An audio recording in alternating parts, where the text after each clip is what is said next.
going on, world? This 15 to the streets. We back at it in the studio, in Intellectual Mind Studio with Kayla.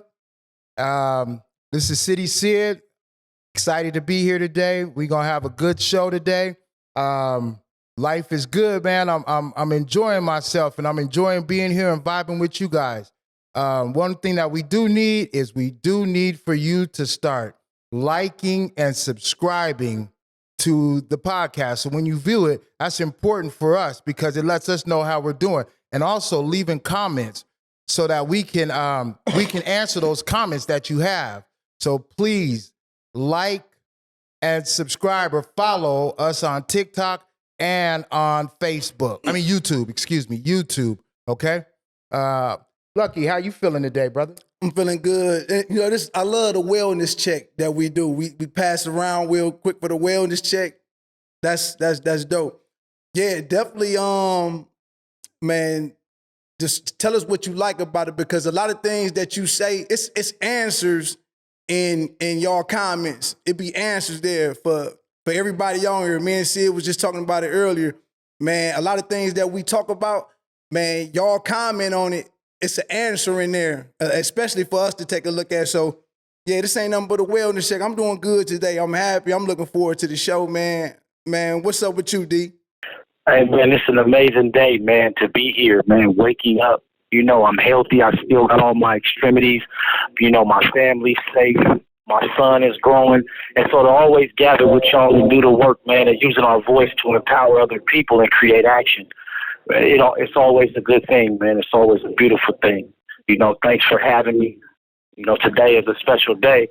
You know, I'm hoping to inspire the world and enlighten the world by letting them hear this guest we got coming on today, man. And 15 to the streets, it's important that we bring people like this on, you know, have a space for them, because this is where real stories find real conversation, and raw discussions create a spirit of action. And so today's guest is a powerful man who has an amazing story. I mean, you know, he had a life sentence in prison, and while he was there, his transformation rattled not only the system, but it vibrated into the community. So I'm excited today, man. I'm excited. I love what we do. Yeah, hey, I appreciate you throwing me the link to the bio. That was a big deal. That was a big deal for me. Yeah, it's important, man. It's important for us to, you know, be able to get in tune with the people that we're going to be encountering, because, you know, when Sid says it all the time, man, you know, when we talk, man, just us building as a team, Sid talks about this thing that he created, you know, this space that was created. He created it unselfishly, and so what we have when we start doing the work that we do, we're creating a space, man, where it's outside of our self-interest, man, and that's what's gonna bless people, and we'll be blessed in return. It's about empowering people and giving them a space, man, to stand on what it is that we created. So I want you to be able to look into this guest today, because, like, this man has been out of prison for some, you know, about, I think it's going on maybe a year, 2 years now. And his story is phenomenal, man. There's so much to learn about him. There's so many things he can share. And it's really kind of like he's the modern day miracle that we've seen take place. Just like you know, having all that time and getting out, and me still being on the inside and holding on to hope. And then Sid being out there doing the things that he's doing in the community, getting, you know, acquiring property, doing all these things, man. Guys is making moves, man. Like, you know. So. Hey, D, I read his story. I read his story after you pulled my coat to it. And it's funny that you say that. You said, like me. Hey, it reminds me of me. Man, that brother, it was the same era, same time. And we did the same clock. Yeah. So yeah, when you say that, that's his story is so eerily similar to mine. Is man, they got this. They doing this all over the country, then, huh? Yeah, man. Everybody's getting blessed, man. Like, I remember when Sid, you know, first got back, and he was touching bases, because Sid is linked. Our guest Sid is linked to our guest, man, too, by lineage. You know, they got some family in common, and so like, Sid, like, what was it? Like, our guest, man, how empowering was it for you, man? How magical was it for you to realize, like, somebody like this was connected to you, man? Yeah, see, thank you, D.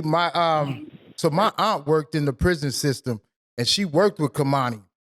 And so they had a really good relationship, and she saw all of the growth, right? When he was at the institution that she was in, working at. So when it was time for him to go up for that clemency, he flew her out there. You know, he flew her because she was working in a prison in Nebraska. So he flew her back out there to come to his clemency.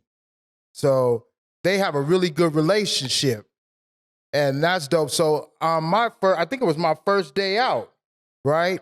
My first day out was my first day out. He came over, and we popped it. Actually, it was my aunt's funeral. That's what it was. It was my aunt's funeral. So my aunt died. One of my aunts died while I was inside. And, I didn't get to come to the funeral. So what they did is they cremated her, and they had they said we was going to wait to have something when I got out because I was getting out real soon. So they end up having a big celebration for her when I got out, like a couple days after I got out. So it was kind of dope. So he came up and we popped it. And that was the day, his 1 year day. So I got to meet him on his 1 year day. And I went to his house, and he had a big party, and it was dope. It was a whole bunch of BPC members.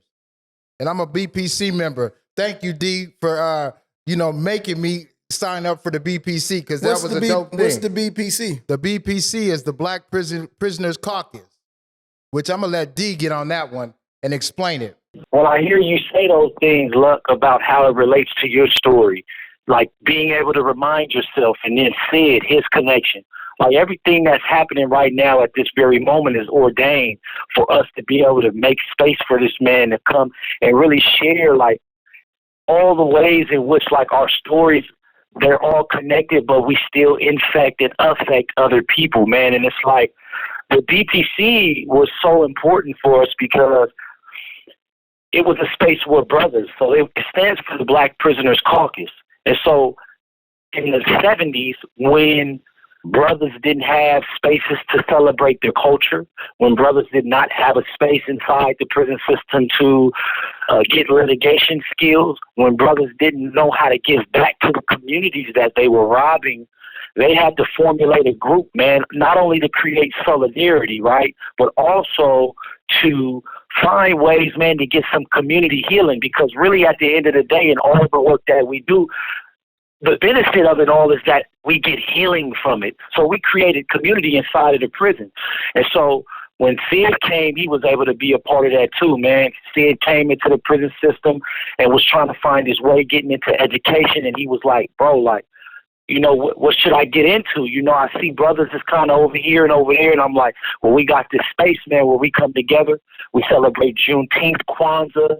It's all the things that liberate us, man. So, in a nutshell, that's what BPC is. Look, it's about coming together as a community. And on the outside, we say it stands for building positive community, because that's what we need, bro, community. All of our issues going on right now, from your hood to my hood to people's hood and in different places, even in upper echelon spaces, man, community, man. It's about community. You know what I mean? Yeah. I think we got action up there too. We do. We got action, D. Is that Kimonti? Yeah, we got action. Let him go on. D, introduce him. Okay, man. Once again, this is D. Nelson, your co-host of 15 to the Streets. Thank you for tuning in today, where real stories find real conversation and raw discussions create a spirit of action. Today, we're going to be spending time with the most powerful man right now, who's doing so much in the community. He has an amazing story.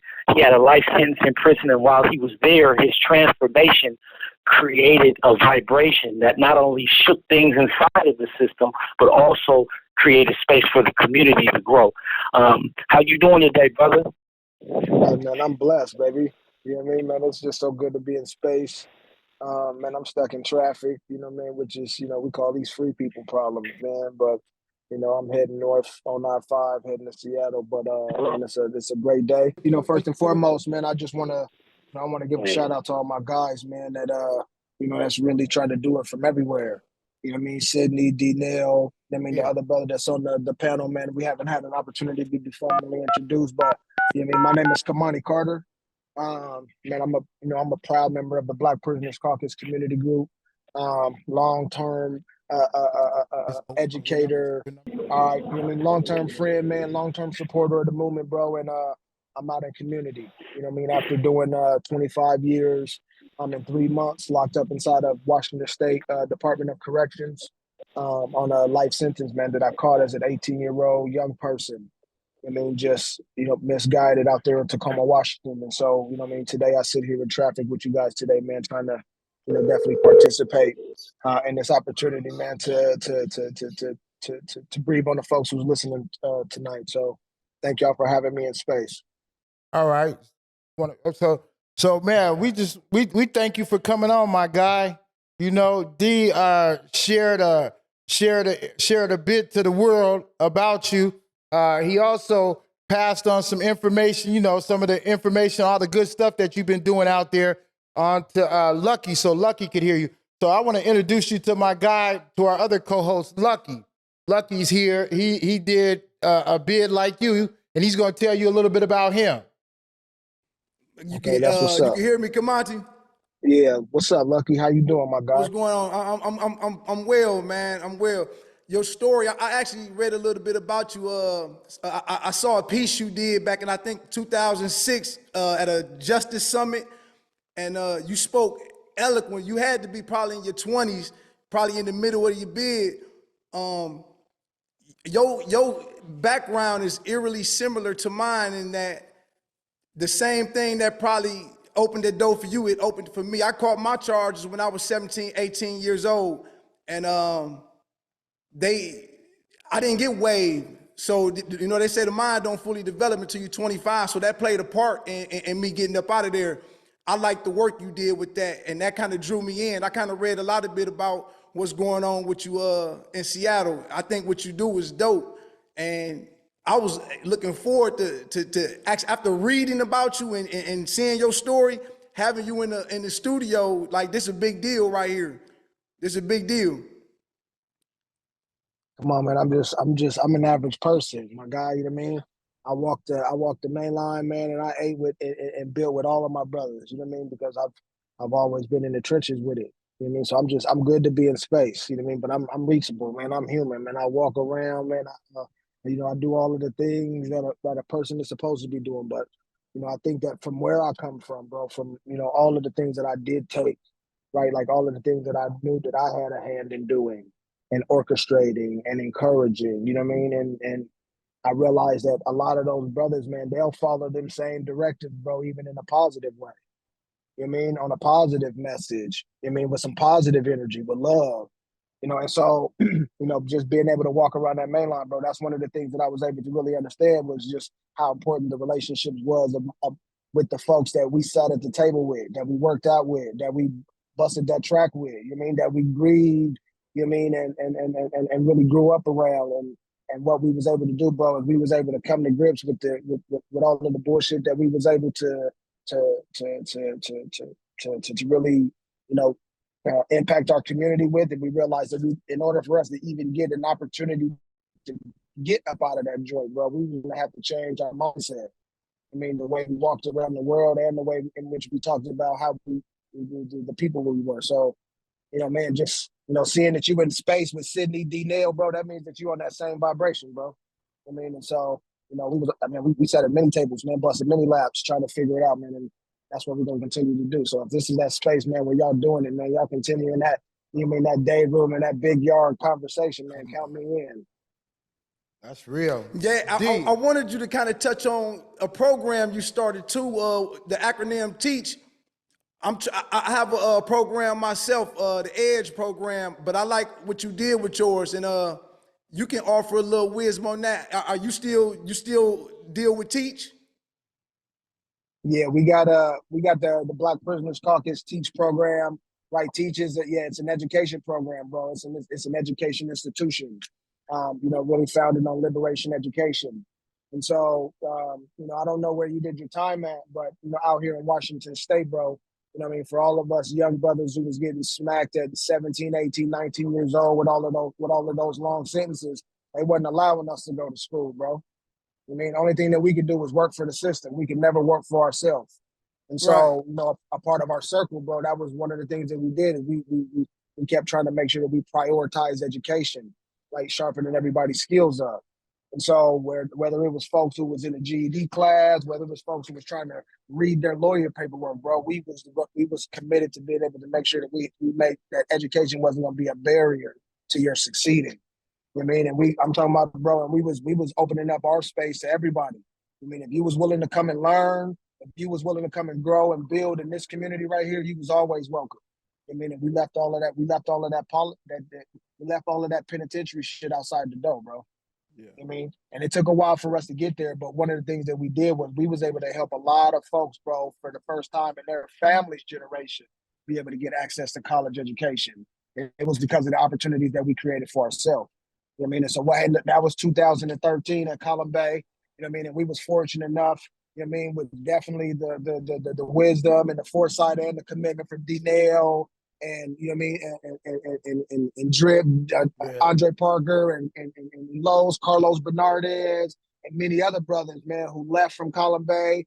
Whether getting promoted, going to other institutions, bro, and they kept that fire lit, bro, and they extended, that philosophy, that liberation education idea, and it's now existing in 3 prisons right now.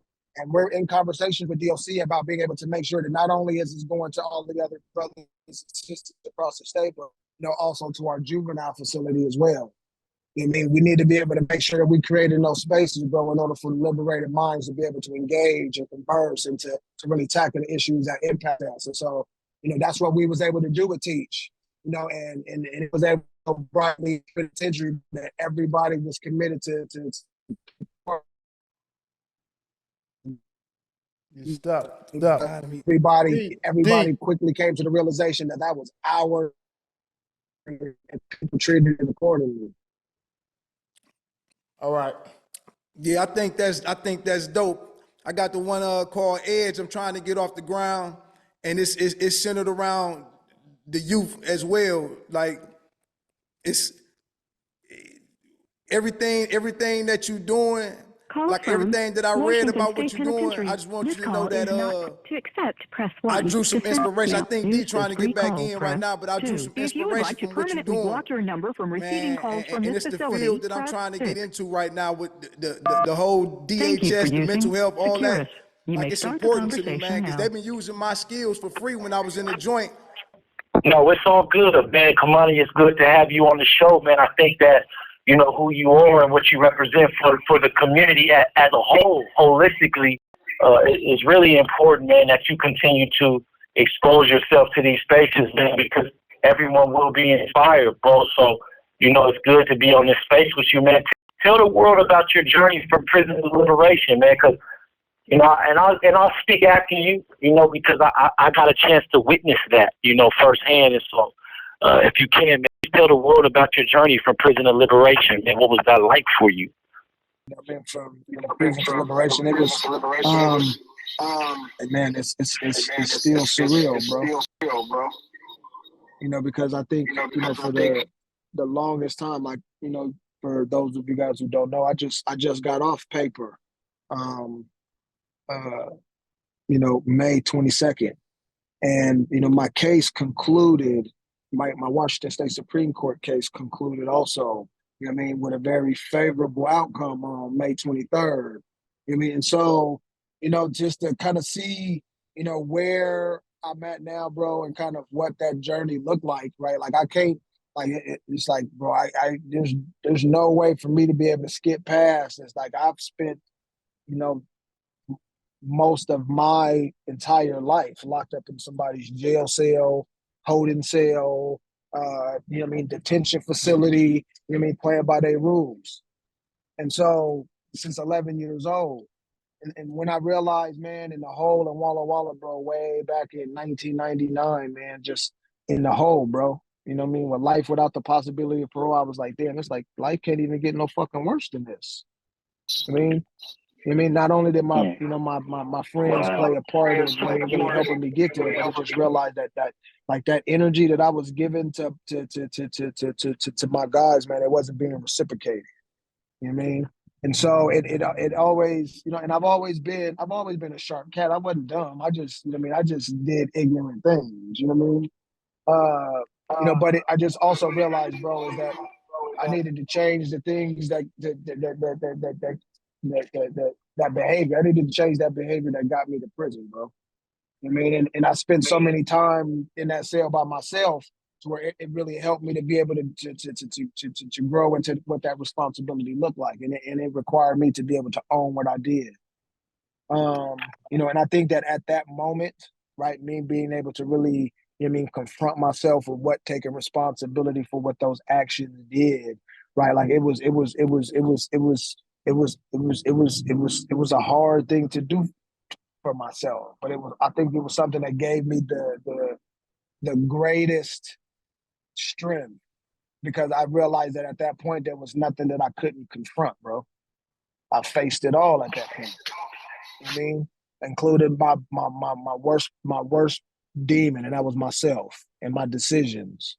And so, man, as I grew through that, man, as I met people who were good people who were just also trapped in very unfavorable circumstances, I also realized that too would be my reality, bro. You know what I mean? Like to be trapped there. Like there was a whole bunch of cats that was in prison, bro, that was there not way before we got there, like way before we even got to planet.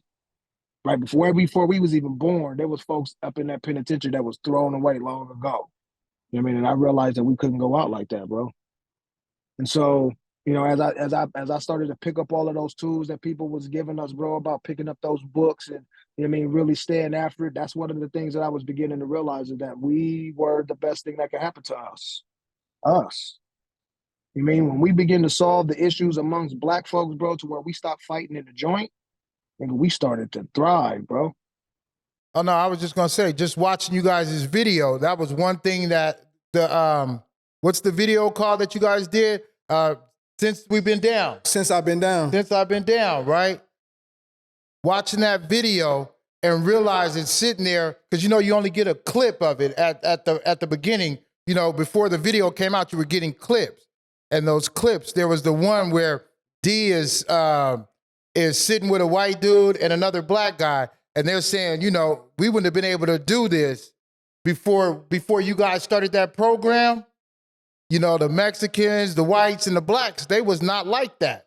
So you guys created a culture in a very violent place because people don't know Clallum Bay is gladiator school. Right, and they still off that, right? Even today.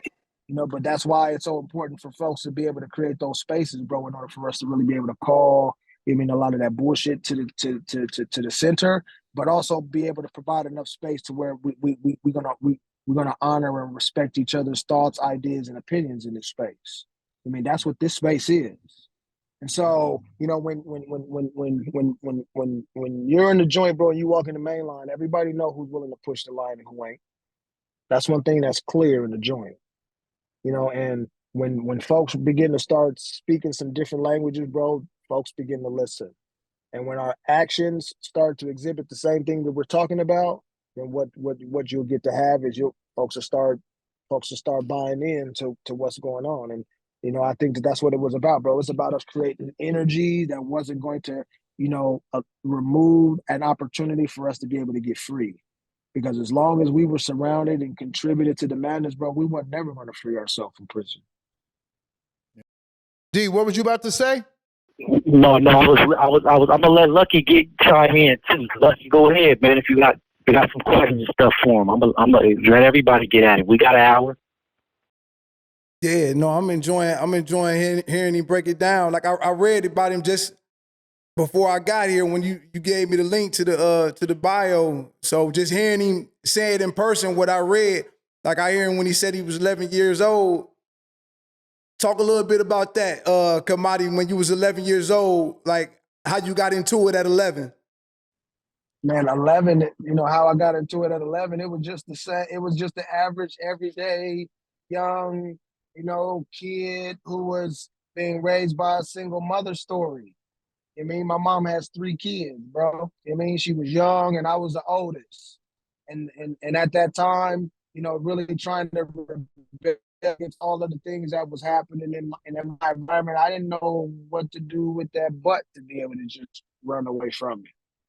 You know what I mean? But running away from home, bro, what it did is it just ran me to all of the friends, you know what I mean, who was the homies who I knew was out there. You mean I wasn't running away to nowhere. I mean, I was running away to people that I knew understood me. You mean that I knew that was you mean that we had similar interests and ideas, and those was folks who grew up just like I did. And so what ended up happening at 11 years old, and it's like even before I think like me getting arrested for the robbery, like a motherfucker was caught like for shoplifting and all that other type of stuff. But like that was the first time that they ever put the cuffs on me and actually took me to jail.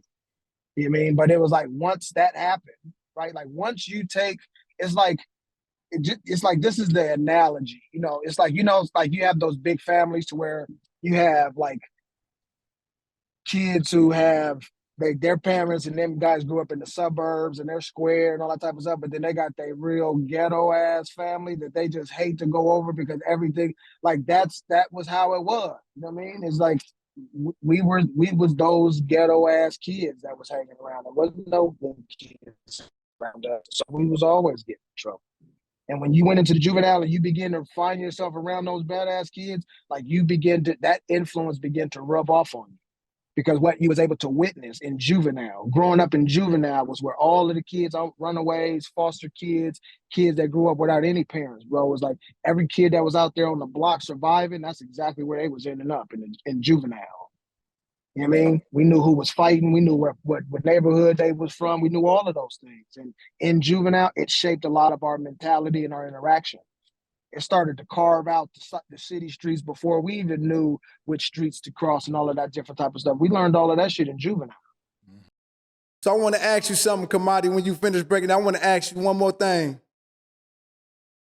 How has your view, whatever friends meant to you before you went to the joint, how has your view on friendship changed? Like, what does friendship mean to you now? Like, I know what it meant to us before we went to the joint. I did 26 years myself, probably suffered from the same, peer pressure, whatever. But what does friendship mean to you now? That's a damn good question. What does friendship mean to me now? What does friendship means the exact same thing? 1 second, we can't see you, brother. Oh, There okay, you go. my bad. No, I be moving the phone up and down. All right, so man, friendship means to me the exact same thing that friendship means to me then. I mean, the difference is that a true friend for me, he's not gonna try to put me in no unfortunate situations, bro, intentionally to put me in harm's way, and that's supposed to be vice versa. And so many of the friends that I knew back then in the streets, bro, you know what I mean, where they was putting guns in my hands or showing me how to defend myself and all that type of stuff, they was doing that because those was the only tools that they had. You know what I mean? Like it wasn't that they was trying to correct me. It was because they was preparing me for the life that they knew that was in front of me if I continued to remain in those streets. And so, crazy part about it is I still got a whole bunch of partners that I grew up with way back then, bro, that I'm still tight as hell with right now. You know what I mean? And we're still good friends. You know what I mean? And these are some of the best examples of fathers and businessmen and some of the most responsible people that I know, bro. And they grew up right in the hood with me. I mean, so friendship, I think that you got to honor your friendship, bro. I mean, you got to be able to try to keep it real with the people who's keeping it real with you. Because I think that the relationships is ultimately was going to be able to propel you in your pursuits of greatness, happiness, success, anything. I mean, so if you ain't got no relationships, bro, that's where your wealth lies. Mm-hmm. You know what I mean? Yeah, That's D, what you got? What you got? My wealth lies in my relationship. So I kind of now, getting into the story for the listeners out there too, just know, man, you can also go find this documentary that's so impactful. It's called Since I've Been Down. It's on Netflix. It's available on all streaming networks. And I think that for our listeners, if you're listening, man, make sure you go and get in tune with that so you can understand the scope of our guest's story. But Kimonti, one of the things that I wanted to ask you was, growing up in the juvenile system and then going to the penitentiary and catching a life sentence, but how did that happen? Tell the world how that happened, man. What ended up happening? What got you a life sentence? So, one of the things that, growing up in that street environment, hold on, let me get out of this car right now. One of the things I think that, really is pretty difficult, about young people living, in a under-resourced community, man, is that everybody thinks that they has to be armed in our community. And as a young person, I thought the same way. You know what I mean? And I realized that I had those thoughts for good reasons. You know what I mean? Because I was out there causing mischief. I was out there causing trouble. And so as a gang member, that's exactly what I was out there doing, man. I was out there, causing trouble in other people's neighborhoods, and I ended up killing somebody. And so at the age of 18, man, I just got out of juvenile. 60 days past my 18th birthday. I mean, I ended up committing a drive-by shooting in Tacoma, Washington, man, and I ended up killing a young person. A young person who was actually doing something with their life, a college student. You know what I mean? And what ended up happening is they ended up catching all of us, rightfully so, right? A whole bunch of stupid kids running around there thinking that they knew what they was doing. You know what I mean? And they locked all of us up, and they charged us with aggravated murder and 4 counts of assault 1. And the difference between myself and everybody else in the car was I was the shooter. And so that's why I received the toughest penalty. So they gave me aggravated murder, and they sentenced me to aggravated murder. And that's exactly what I went to the penitentiary for. And so, 25 years later, 3 months, you know what I mean, by the good grace of the universe, man, and the good sense of, folks in our legislature and our court, you know what I mean, they end up determining that, 18, 19, and 20-year-olds are also young people. You know what I mean? And if you was 18, 19, and 20 years old in Washington State, and you had a mandatory sentence and they didn't consider your age at your sentencing, then your sentence was unconstitutional. You know what I mean? And I fit that criteria. And so what happens is on July 8th, 2022, I went back and got resentenced. And my judge, Stanley Rumbaugh, he ended up, not only resentencing my aggravated murder, but also all of my assaults and random concurrent, and gave me 340 months. And so 340 months is 28 years and 3 months. And what I did is I did 303 months, which is 25 years and 3 months. So I was way past my time after they did all my calculations, man, and they let me out July 22nd, 22, man, and I'm almost out 2 years next month. Hey, you know what's funny about that, Kimonti? Is your July 8th, that was the day I got out. July 8th was a great day. Yeah, it was a great day, but I also want to say one more thing. Hey, you walking in my neighborhood, brother, and I love it. I love it. That's me and D's hood right there. Oh, yeah, he's close. He's been in the middle of it. Yeah. Man, they said it always Kimonti rain in like- Seattle. like I don't see no rain.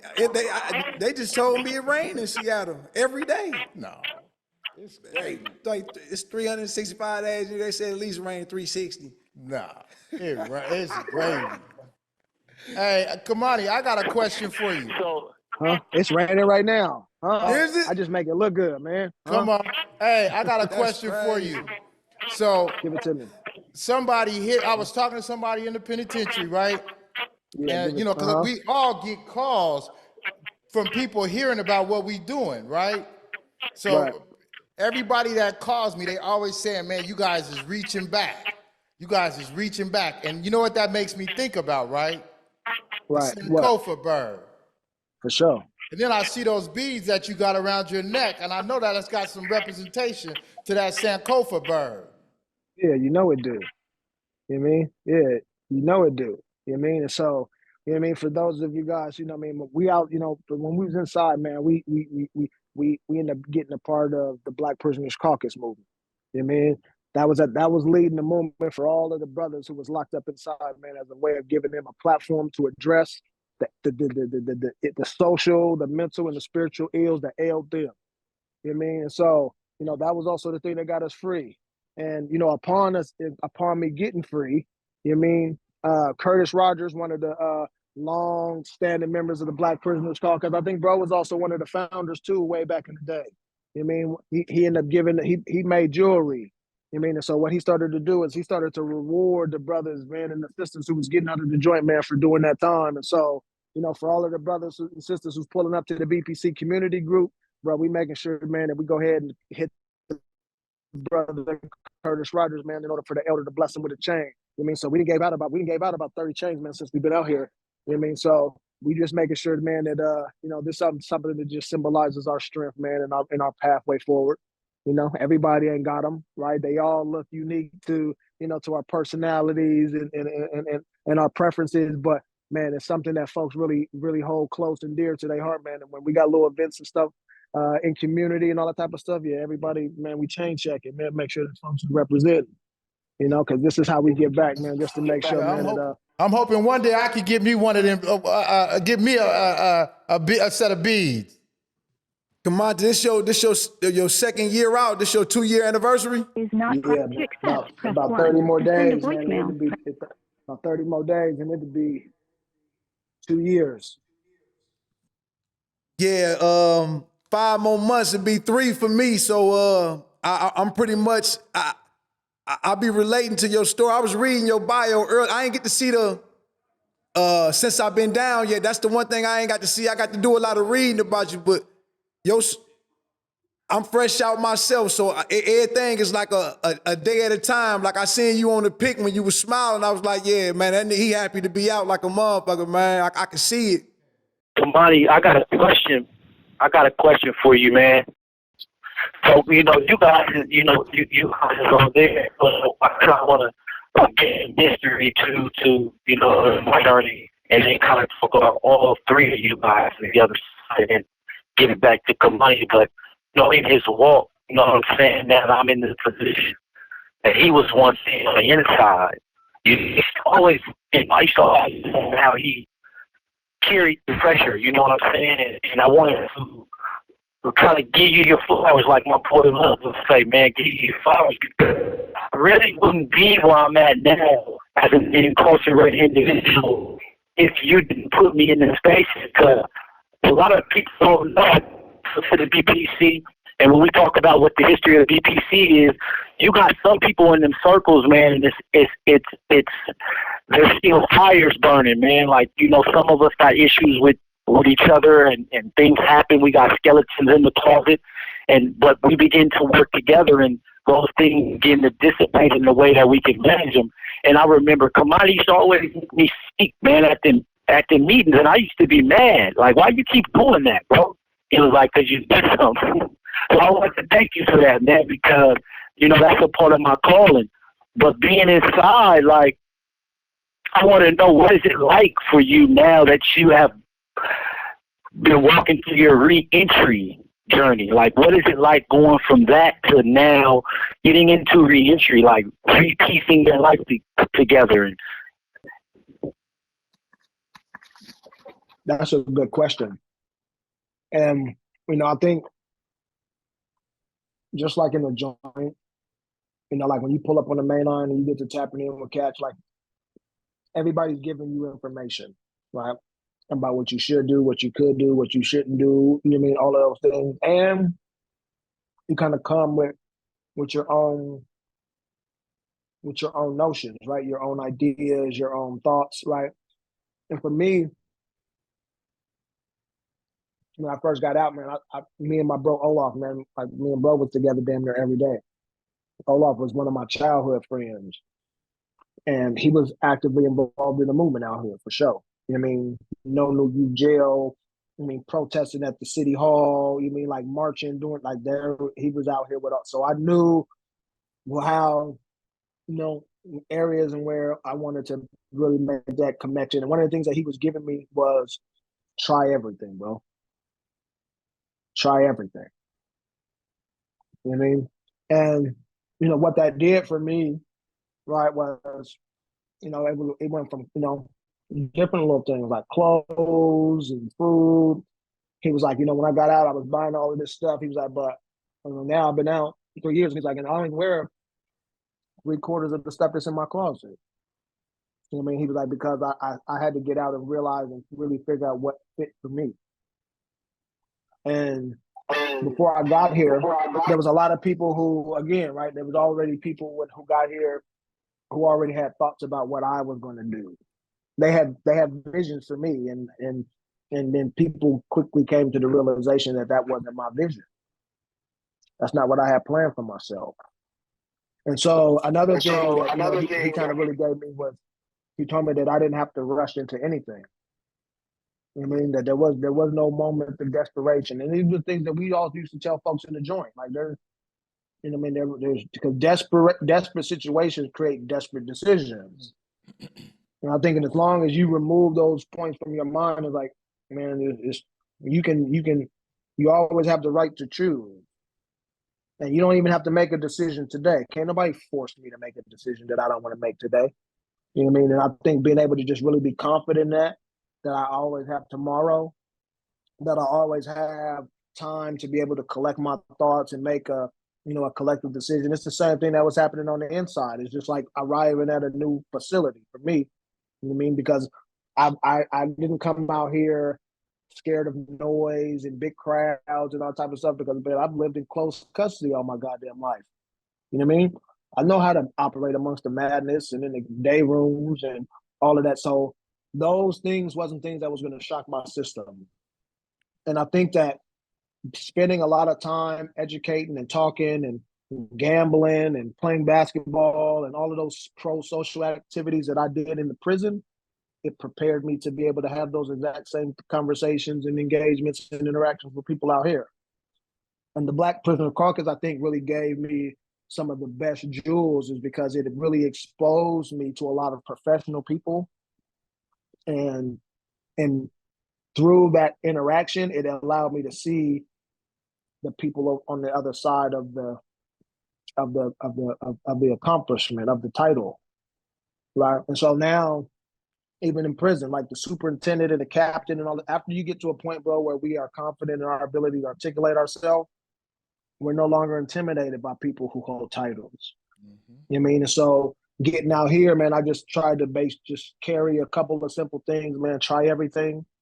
You know what I mean? Don't be forced into no decision that I don't want to make. That was another thing too, is like, I continue to help people understand that, like, there's no need for you to rush into any decision, bro. And the thing is, and I just trusted in myself not to put myself in any unfortunate situations. I know what I'm not supposed to do. Hey, Kimonti, we got about 2 minutes left with you, bro, and then you're gonna tap out. Your thing is gonna go away. So, man, give them a shout out. Give them your where they can find you, your link, your hashtag, whatever. And if you can, in them 2 minutes, man, and round it up with telling us what keep you grounded. What keep you grounded out here? Man, what keeps me grounded, man, is just being able to know that I wake up another day outside of those prison walls, bro. That's what keeps me grounded. What keeps me grounded is also know that my example and the rest of our example and our success is going to increase the chances of other brothers being able to join us out here in the community. And so those are the things that keep me grounded. Where people can reach me at, man, I'm simple, man. Kimonti Carter, man, on Facebook, Instagram, any places like that, you can always catch me. And if you're going to any community events, Tacoma, Seattle, anything that got to do with Black leadership, Black education, Black movement building, you always gonna find somebody in the Black Prisoners Caucus in space, man. So we ain't hard to find, we ain't hard to reach. And if you're Black and you've been to the joint, the Black Prisoners Caucus is always a space for you. Appreciate you, my guy. Appreciate you, bro. The next time we come in, you said you coming out here to visit me. Come to the meal. Come to Milwaukee. So you gonna come sit on the couch? You know I got you. Come on, man. Listen, I don't mind traveling, man. I love the plane. Come on to Milwaukee. Welcome to the city, my nigga. Yeah. Love you, bro. Thank y'all for having me, man. Y'all have a great night. D-Nail, man, get at me. I love y'all. So we got about 7 minutes left, so I want to, we can tap in and talk about it a little bit. and then we gonna give it a closeout. No, that was dope. I like his story, like where he come from. I kind of really sit in amazement when I listen to him speak, because I actually just came when I pulled up to your spot. I was talking to D on the phone, and D called me while I was actually reading his bio. Like I'm reading, I'm sitting on the block, and I'm reading this. Everything going on the ride. I'm reading his bio. So listening to him speak now, it's almost like he a celebrity to me. And he's not, like he said, he a regular person. And I get that he is, but his story is so much more powerful than a celebrity on my life, man. Dog went through some shit, some real shit. And I took to his story. Like, I like that shit. That was dope. I was just looking in amazement. So, hey, D, on the real, you sent that link to me, man. That was some true friend shit right there. Nah, most definitely, man. Like I talked to Sid about it earlier too, because he has sent some information just on how we need to organize and just court the story, man, because we have to court the story. Like, we're basically, man, you know, we're lifting people, man. We're giving them a leg up. And so, like, to hear his story and then people understanding, like, the power behind liberation, because even for those out there in the community, man, like, we're struggling, man, to find freedom in their minds, psychologically, you know, spiritually, mentally, you know. And so one of the things that connects us all as people is when we know each other's story. You know, if I know your story, I can't judge you. You know, if I know your story, I can understand you. If I know your story, I know where you come from. I know where you headed. I know where your intentions are. So, man, that definitely was powerful, man. Like, for real. When you sent me that link, that let me know that you wanted to see me on the top of my game. That was some real shit. You know, one thing that I really respect about, bro, it's not the whole, just even the whole context of, you know, we sat on the tier with me, you, Carlos, and Drip. You know what I'm saying? And you guys were all a part of that since I've been down. So I got to experience all of you guys. For real. You know, and that makes me it just, you know, it's kind of a cool thing, because like you said, you was around some stars. I was really around some stars, and those guys were the guys who made me want to do this. You know, because I was really around some game changers. And I thought, you know, like Drip was an amazing basketball player. And that he's one of the guys that was in since I've been down. But he lived on our tier from Tacoma. Nah, he's still in. But he was an amazing basketball player. I'm talking about could do things, and I'd be like, man, this dude is amazing. And had he not been in the game, could have been a college basketball player. And then I think about D, and you know, when D hands me the news articles, and he's a star kick returner, punt returner, wide receiver, running back, and he's doing his thing. And then I look at Carlos, and Carlos is about 5'6", but he has a heart bigger than anybody. Just a huge heart. And I'm talking about for real. So to be around those guys and to see these powerful dudes living this powerful life in prison, I'm like, man, they gotta get out. They gotta come home. You know? Right. Most definitely. I'm just grateful that, you know, we were talking about relationships. Lucky you said it today, and then, you know, hearing Sid tie it all together, like, for me, like, really, man, you guys is my hope. Like, you don't even know it. Like, I feel like I'm drowning in this bitch some days, man. Like, for real talk. Like, I'm not laying on script. This shit's real, man. Like, I got a son out there, bro. Like, I got a wife, man. Like, I dream of getting out of there, man. I don't. And this is everything. All I got is my voice, man. You know what I'm saying? Because all of us, like, we're powerful. Like, we're powerful people. Not just us. People are powerful. And when you start believing in that, that's when things change, man. So much respect, though. For real. That's what's up, man. Hey, I'm glad that you get to be out here like this, because you get to live vicariously through us. You know what I mean? Yeah. Most definitely. Love, bro. Appreciate you, man. You know, All it's right, always love, a pleasure to pop it with you. Absolutely, man. So we're going to close it out today. Thank you guys We're for gonna close having it me, out. man. I want to say, Lucky, you go on and say what you got to say. Man, just tune in every week. Just tune in. I'm gonna bring somebody. We got a lot of new guests and conversations coming up. Just keep tuning in. It's gonna keep getting better. And y'all got to comment, because y'all gonna let us know what we got to do. We're gonna find some answers in y'all comments. D, hit us with what your last note. Man, this is D Nelson, man, 15 to the streets, man, live from the inside.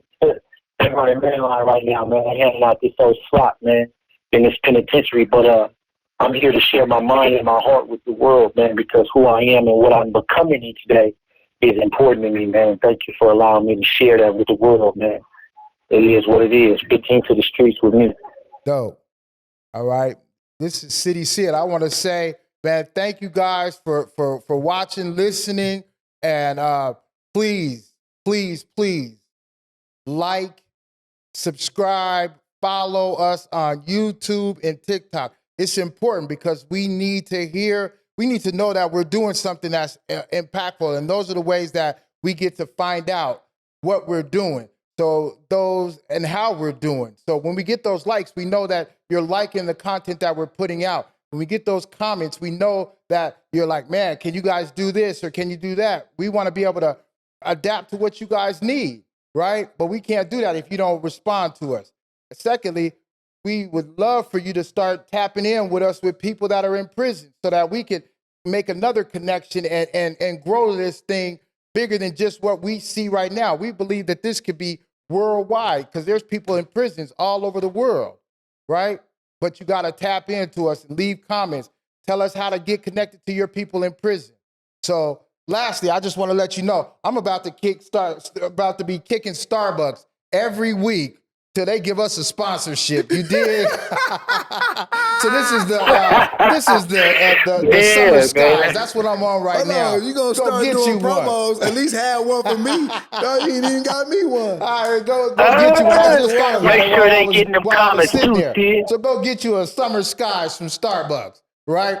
So I just want to say, man, thank you, Kayla and Intellectual Minds, for being here for us and allowing us this amazing space and opportunity to build with you and just the love that you have shown us. So thank you, Kayla. 15 to the streets, out of 5,000, we out. 15 to the streets is in and out. Love. We gone.